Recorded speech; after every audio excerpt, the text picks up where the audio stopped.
All right, guys, let's get started. This webinar is Build Your Customer-Driven Growth Engine with Jeanne Bliss. I'm really excited to have her with us today because she's been an inspiration to me as well.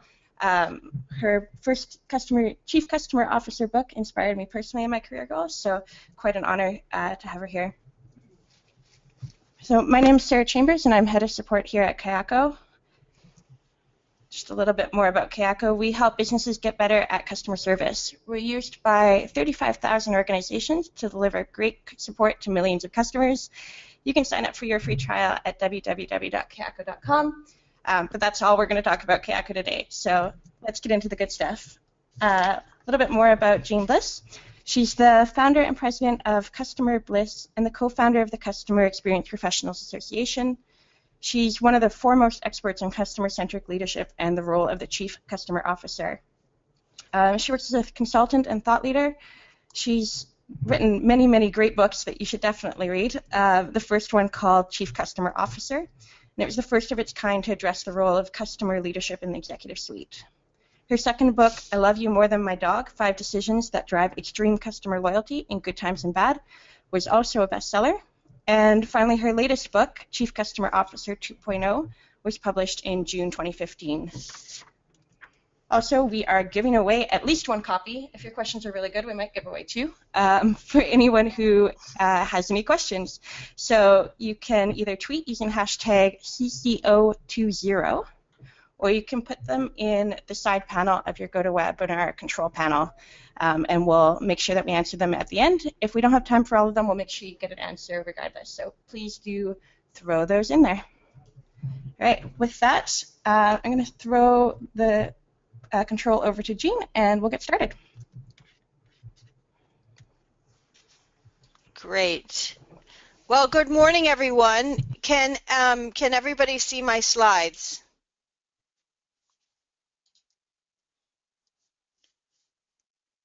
Just want to make sure everybody can see. Can you see my slides? Yeah, I'm all good here.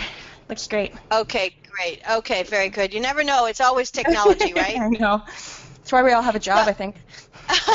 It is. Well, and our work is really to blend high tech with high touch to make sure there's a human experience. So I'm happy to spend a little bit of time with everybody.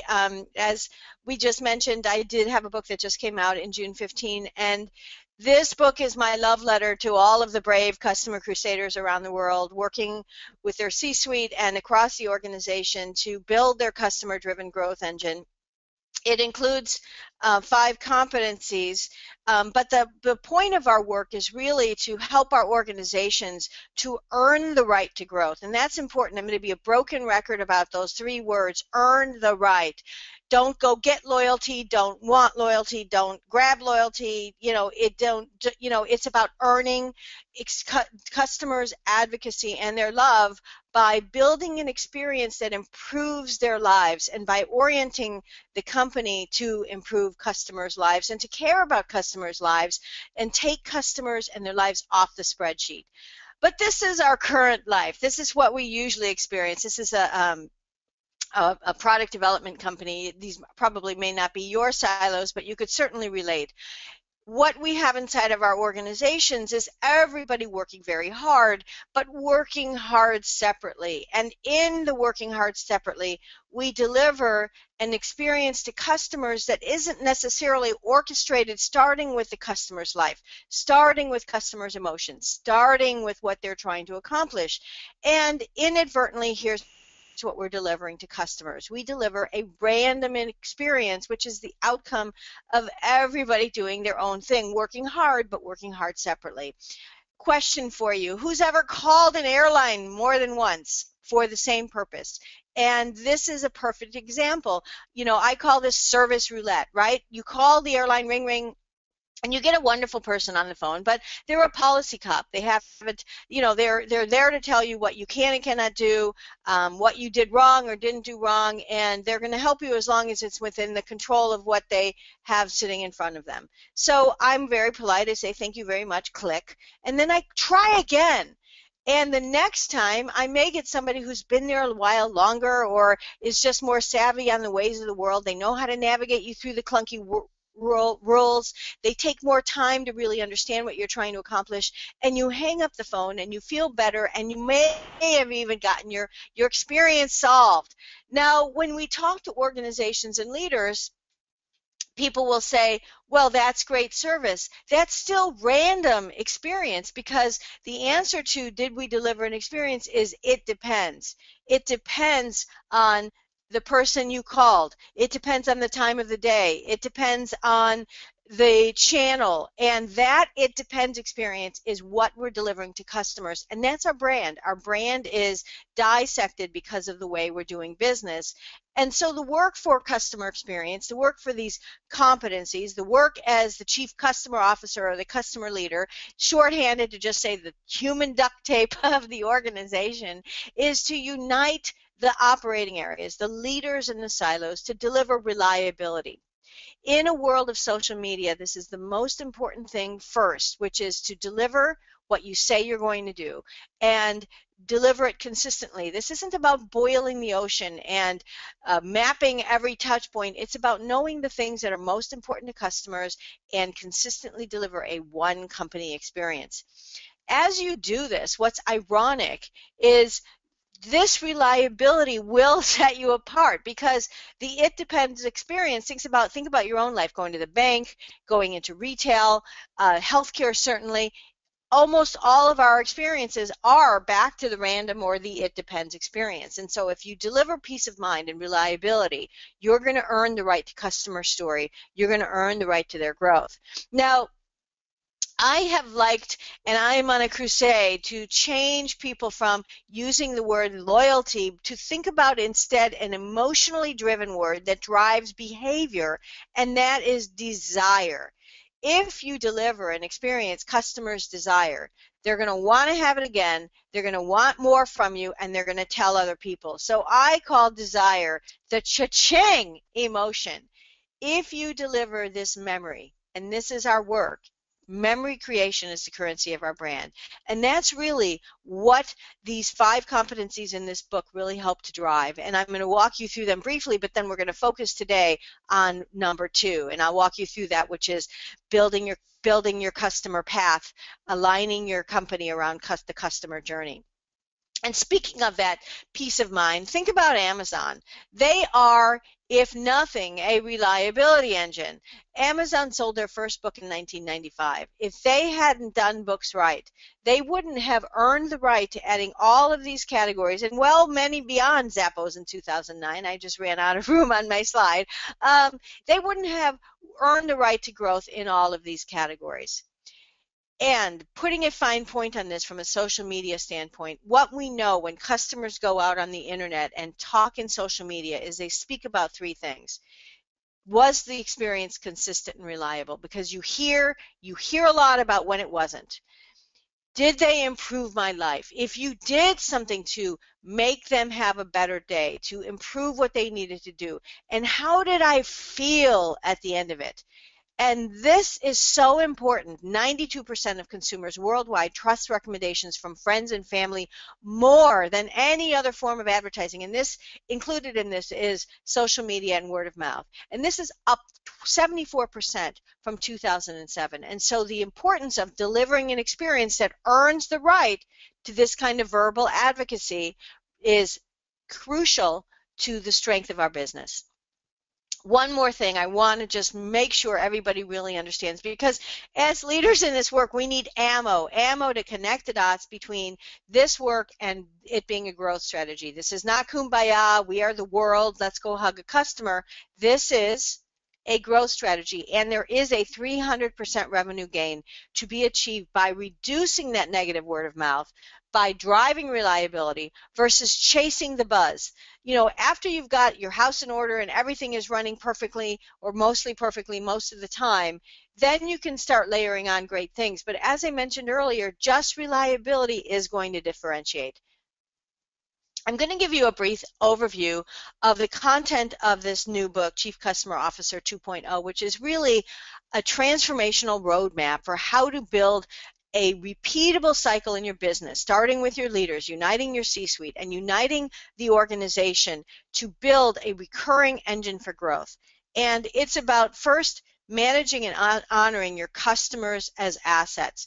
And I'm going to talk a little bit more about this because it really is the groundwork. And if we don't talk about that, competency 2 won't necessarily have a lot of connection. Competency 2, which we're going to spend most of our time on today, is aligning around experience, giving leaders in the organization a framework to build the blueprint for how you will and will not grow your business. Building a listening path, which organizes multiple sources of listening so that you tell the story of customers' lives, that you don't start with survey scores or survey metrics, but rather the nuggets of information inside those, that you use multiple sources of information, and that you organize it by the stages of the experience. Proactively knowing and understanding before customers tell you where you're driving reliability. And then finally, leadership accountability and culture, meaning are you enabling your employees to deliver value? Are you driving regular accountability for improving customers' lives? In the book, there is an chapter in depth for each of these with action labs and case studies called My Rock, My Story, which are leaders around the world talking about how they're embedding these. So I hope that you'll pick up a copy because it really does give you a framework, a realistic, operationally driven framework to drive customer-driven growth. As I mentioned, I wanted to briefly touch on competency 1 first to lay the groundwork for why we're doing this work. And competency 1, really what we find is starting here turns this work into a return on investment. And this means starting with what customers actually did versus what they say they're going to do. How many new customers did you bring in this quarter, monthly, or before annual planning? Volume and value, and I encourage you to use the whole number. We brought in 20,000 new customers. Well, how many did you lose in this quarter or month or year? But we lost 15,000 customers because you see, until you do the math, what you're fixating on is your sales, the power of your acquisition engine, right? But you're not doing the math and saying, but as a result of our experience, here's how many we really kept and grew. And that is the power. We need to get leaders to care about human lives coming in and out of our business. One of the ways that, you'll see this in the new book, one of the ways that we get leaders to care is by presenting this information visually. And I use this with bowls of marbles or jars of marbles, and this has been very effective, something you might want to think about. The idea behind this is to just create a mathematical equation around the volume and value of a customer and bring in 2 bowls or jars of marbles to your leadership team. The first jar or bowl of marbles is the equivalent value of your new customers, volume and value. The next one is the equivalent value of your lost customers, volume and value. And when we first did this for this one leadership team, the bowls of marbles were the same, filled to the same volume. And so the leaders could see we are standing still. And what's important here is if you use retention rates and not whole numbers, it also gives you a false positive. Because if you say 75%, you don't think about all the customers you're leaving. And so think about this. This is an example of an action lab. And I also like to say, because I'm a little weird, you can also at the end of it say, hey, we lost our marbles. So customers as assets is an attitude shift, not a dashboard. It's about getting your leaders in unison to care about customers' lives, to care and drive the growth of the business, to earning the right, to people staying and wanting to do business with you. It's caring about the why, and it's about building that framework for earning the right to growth, starting the beginning of a sentence where we talk about customers' lives. Competency 2, where we're going to focus today, really gives us a blueprint for how we organize the information and how we ultimately start driving the growth and, excuse me, the work of the business for earning the right to that growth. This gives leaders a framework for guiding the work of the organization, and it's really about changing how you do work from the silo report out, for example, to having leaders agree on and talk about the stages of the customer's experience. And I can tell you, just getting a definition that people agree to of the stages, not in terms of your process. Lots of times I'll say to people, do you have a customer journey map? And they'll say, oh, we do. It's prospect, conversion, sale, resale. And it's like, that is not what your customer is trying to accomplish. That's what you're trying to get from them. Your journey map should be identifying the objectives your customer is trying to achieve, and then starting to unite your organization to figure out how you're going to work together to enable your customers' lives to be improved in each of those places along the journey where customers have emotions and objectives.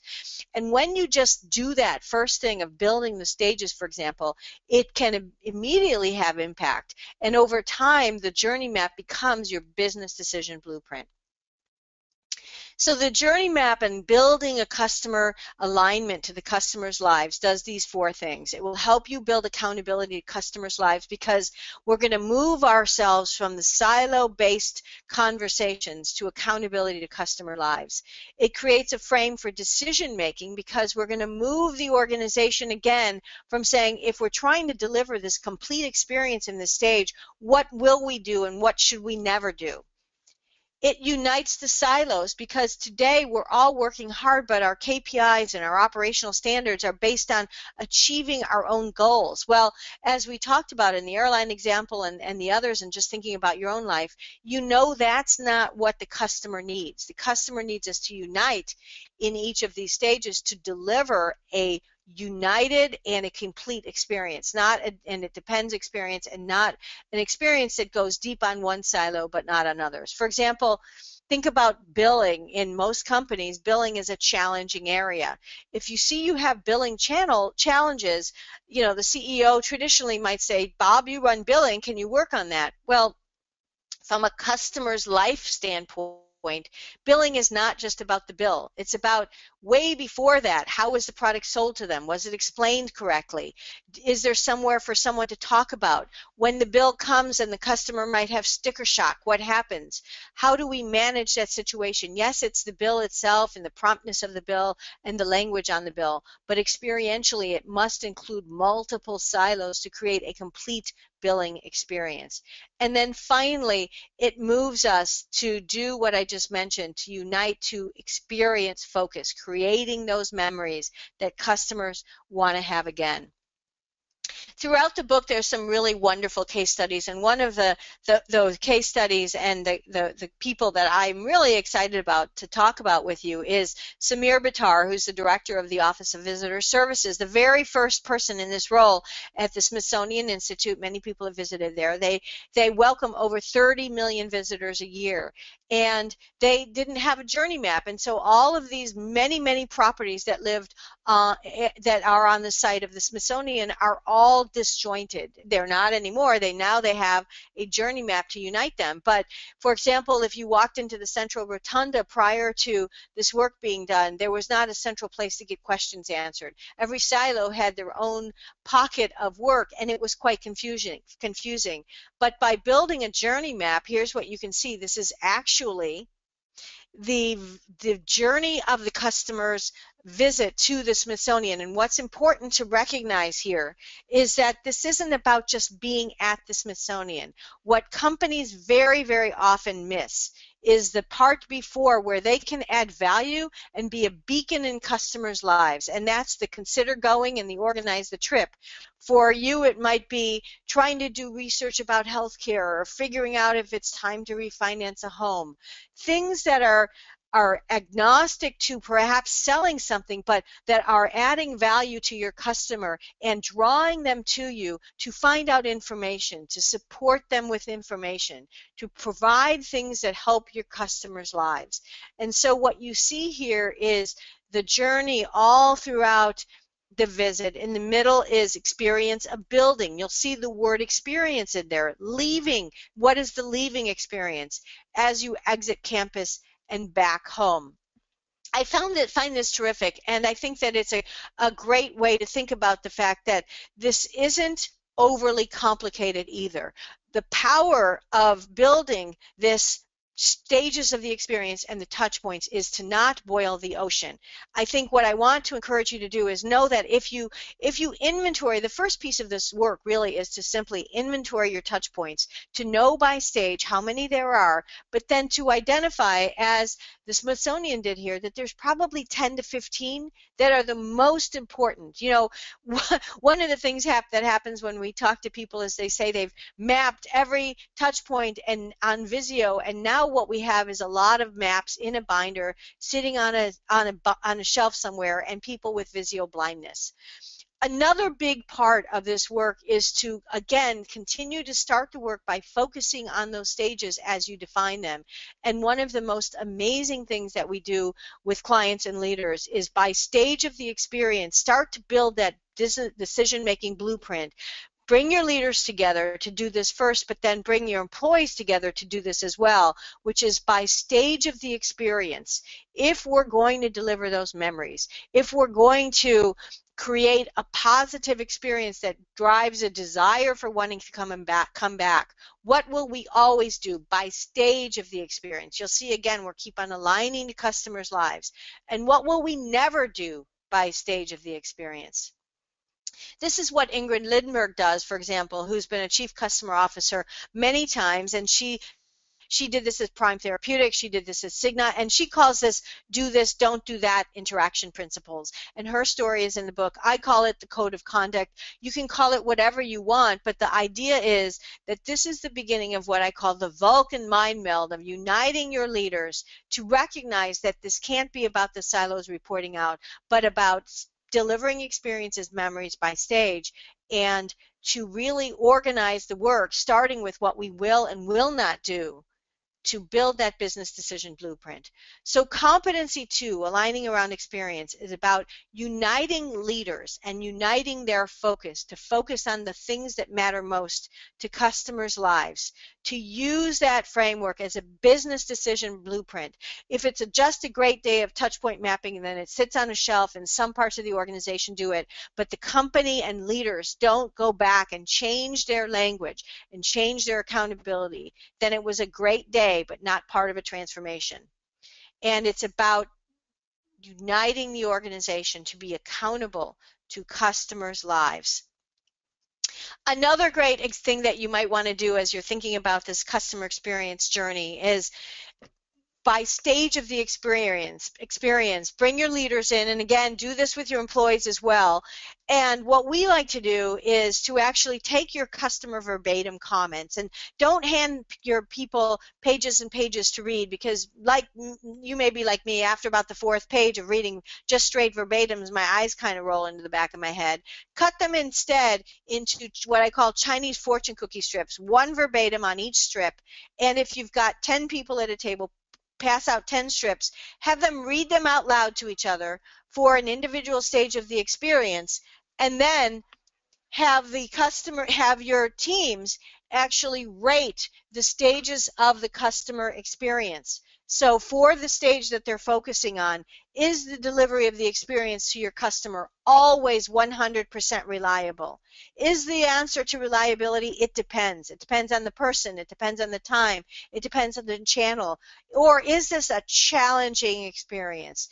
And don't be surprised if at the beginning of this work you're rating yourself somewhere between the red and the yellow, or deeply entrenched in the red. Most of my clients, that's where we start, because why wouldn't we? Because in silo-based operating models, and everybody's got them, we aren't uniting from a customer experience standpoint.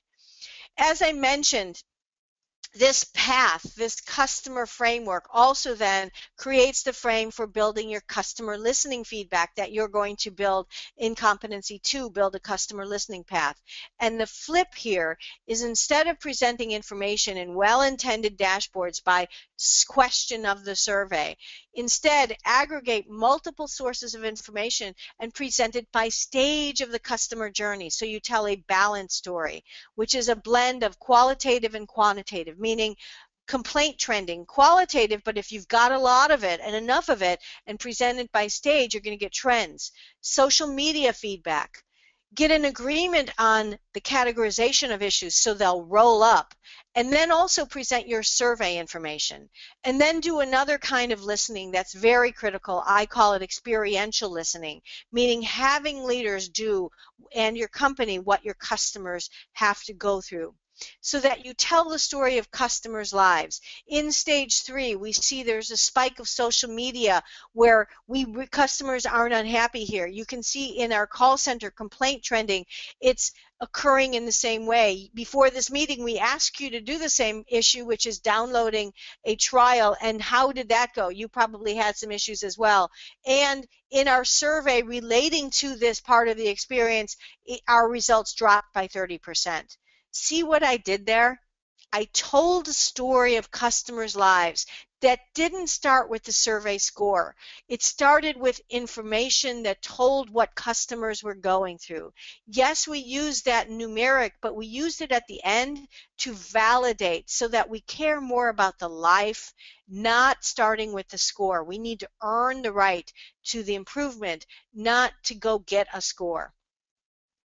Another thing you might do is, if, in this work, a lot of companies like to call the important touch points moments of truth. What I found in very, very complicated business models is to instead sometimes, for example, build what I call a defector pipeline. This is something we did initially at Allstate, and in a lot of my software as a service clients, we've built defector pipelines, and they go something like this.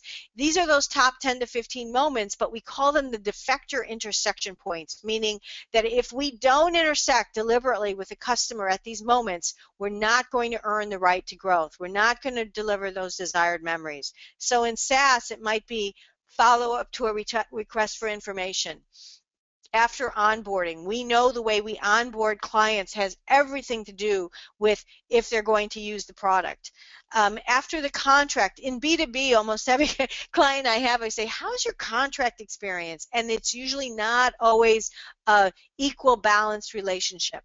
If you notice inside of your data that customers are calling tech support more than an unusual number of times, the actual usage of the product, let's say they've bought $5,000 in products or $5 million in products, but they're only using 5% of that product. That means there's value erosion going on.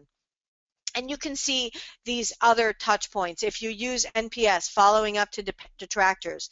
But the idea here is, as you can see, what we've now done is identified where we need to be deliberate in these interaction points that are most important to customers' lives. One of the last things I want to talk about that the customer journey enables is bringing it all together in something I call the customer room, which is really, I talk about this as part of Competency 5, but if you don't have a journey map, you can't enable this.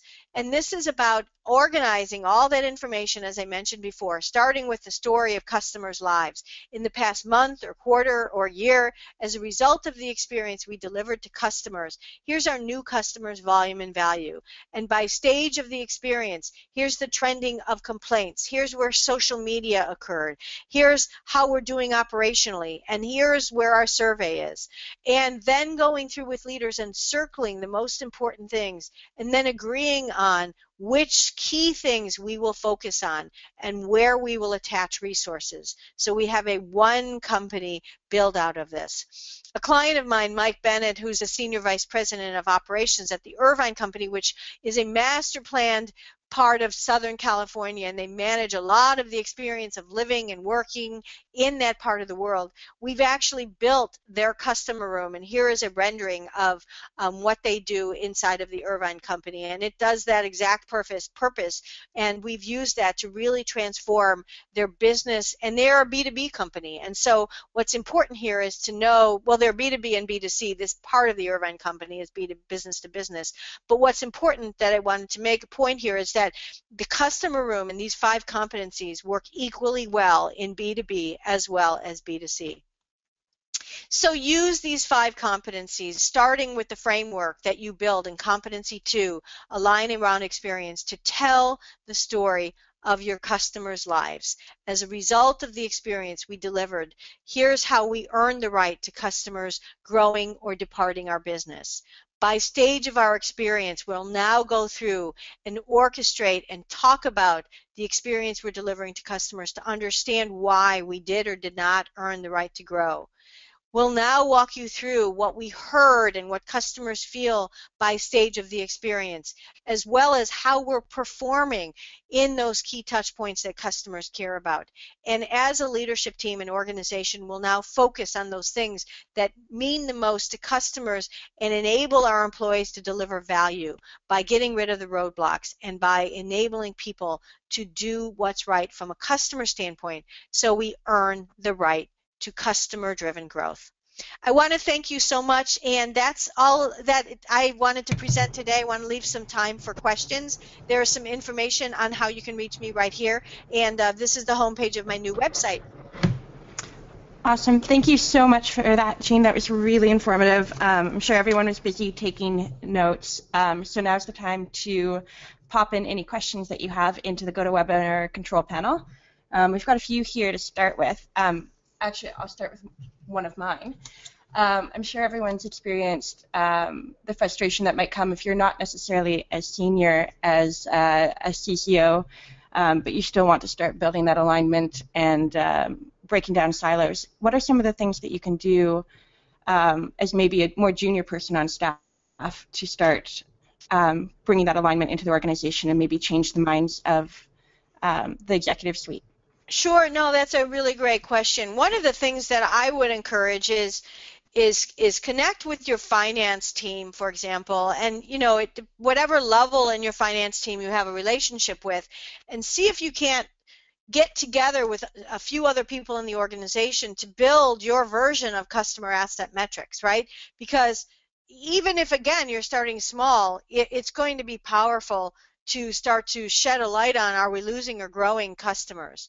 The other thing that's interesting that you might be able to do is start to build your listening system so that we're aggregating information and not waving, what I call the bleeding heart letters, which are the well-intended letters that we read at meetings, but without a lot of volume and organized by operating area or more importantly, by stage of the experience. The leaders are like, this is great, but how big of a problem is this? So I think that you can really, and inside of the book, there's action labs, and you can actually start working on any of those action labs that are tactical from wherever you sit inside of the organization. And that'll help you to start getting that foothold. That's a really good point. I really like the visual of the marbles and losing our marbles. I think that's something that would be very powerful. Right? Losing your marbles. How great is that? Yeah, definitely. We've got a question here. So how long do these mapping room or creation exercises generally take? Is there another question? Yeah, sorry. So this one's from somebody in the audience. How long do the mapping room creation exercises generally take? Can you hear me? Sorry, can you hear me now? Or? I can. Okay, good. So there's a question here from someone in the audience. How long do mapping room exercises generally take? So obviously it's important, but you've got to do the day-to-day as well. Is there tips for efficiency and productivity with putting this kind of time aside? For what, when they say mapping room, is it the customer room or the mapping of the customer journey? Yeah, they said mapping and room creation. Oh, okay. So when I do coaching, and we do this with organizations, there's a multifaceted. It can't be one and done. So what we do is, and that's why the commitment has to really be there. To put the time into it. So we typically do, for example, I was just working with a large bank last week, and we did 2 full days with their leadership team, where we didn't map the whole journey, we just focused at the stage level. And that's the most important thing initially. Just let's start realizing that we've got to reorient the work of the business to the stages. So there's work there just to get agreement on the stages and to create the acceptance around the leadership team that the work is reliability by stage and to rate where we are today. Then what we do is we actually we'll take this to a group of employees, and I do a full day, and we'll do like 45 to 60 employees. Every silo is represented, and these are the people working. And that takes a full day, but again, you're not done. That's just starting to inventory it. From there, we have to cleanse it and really make it simpler, and then we do several customer sessions with leaders in the room, just a few, and about 12 to 15 customers a piece. We go around to multiple areas. There's lots of information on my website that kind of walks through the process, but then it doesn't end there. Then we have to engage leaders to start using the communication in their language, which then finally gets us to the build out of the customer room. What we find is from the beginning of the process to the first customer room is usually 4 to 5 months. Awesome. Yeah, that's everybody wants the silver bullet, but it's not really there. And you can go faster, but because we're engaging, you see, we're doing the work. So it's not that nothing's happening until 4 to 5 months, because we're doing all of the laying of the groundwork, and so things are starting to change. You know, after the first leadership meeting, things start to change. After the employee meeting, things start to change. We're out of the first customer meeting, we're going to see issues we can start working on, but you need to lay the groundwork. So this isn't a one and done thing. That's why, you know, it can't be just hire somebody to come in and do touch point mapping and you're done, because there's all of this behavior change and culture change and leadership behavior change that has to happen. Mm-hmm, definitely. Time for one more question, maybe. So this one came in. Difficult clients who've decided to leave the company. What methods do you use in a real situation when difficult clients, so maybe not your ideal customer, how do you attribute that into this alignment? Oh, so that's a good question, and every organization has customers or clients in B2B that we're kind of breathe a sigh of relief when they decide to depart the business. So when you talk about your customer asset volume and value, because we're using whole numbers and not retention rates, we'll make a point that, you know, 3 of the customers who left were A, B, and C, and while they contributed this amount of volume, they cost the company this much in extra this or that or whatever, so that we give context to the departure. Awesome, that's really helpful. All right, so thank you so much again, Jeanne, for all of your insight and your experience. It's been lovely to talk to you. You're welcome. Thanks. So one last thing, we do have a book to give away, and we're going to be giving it to Lona, who was one of the askers of a question on GoToWebinar. So we'll follow up with her for her address right after this. So thanks, Lona, for asking your great question.